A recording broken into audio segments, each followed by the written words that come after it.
Ke? Sebab dalam kempen pilihan raya, kawan-kawan kita sebelah sana tu, segelintir. Sekejap lah sebelum saya nak tarik balik tu. Saya nak tarik dah ni. Saya nak tarik. Yang Muhammad. Ya. Faham apa yang saya... Saya faham. Sebentar. Ya. Peraturan 42 menyatakan bila pengurusi bercakap, Yang Berhormat dengar. Baik? Dengar ya? Dengar. Usulannya, perintah saya untuk menarik sedemikian. Saya tidak minta Yang Berhormat untuk memberi penjelasan. Faham? Faham. Dan dengan itu, Yang Berhormat tarik balik. Ya, saya tarik balik. Cuma segelintir. Dan saya berasa kesal sebab kawan-kawan sebelah sana tu, semasa kempen di Negeri Sembilan, Melayu, Islam.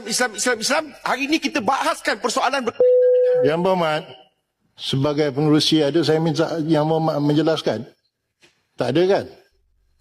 Sebagai ahli saya ada hak untuk menjawab. Sebab saya koram, saya ahli mesyuarat. Yang Berhormat. Ya, saya. Yang memutuskan saya. Betul, saya juga ada hak. Speaker. Yang menentukan hak Yang Berhormat saya. Dalam buku peraturan ada, saya untuk menjawab. Tak ada Yang Berhormat, bukalah buku biru ni. Yang mana satu? Tidak ada.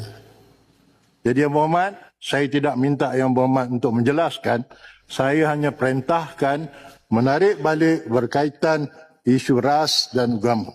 Itu keputusan saya. Saya menanti keputusan Yang Berhormat untuk tarik balik sebagai rekod di dalam... Ya, segelintir orang Melayu dan juga orang Islam. Masih juga melibatkan segelintir. Ya, segelintir. Baik. Sebab disebutkan dalam laporan RCI ni, Perdana Menteri pada masa itu Melayu Islam. Menteri Melayu Islam. Timbalan Menteri Melayu dan Islam. Pengurusi tabung haji pun Melayu dan Islam. Satu. Ya, saya tarik balik, tapi saya nak perbetulkan. Bukan keseluruhan, tapi segelintir Melayu dan Islam. Kalau saya putuskan 3, saya akan jatuh hukum dan perintah Yang Berhormat keluar. Tarik balik atau tidak?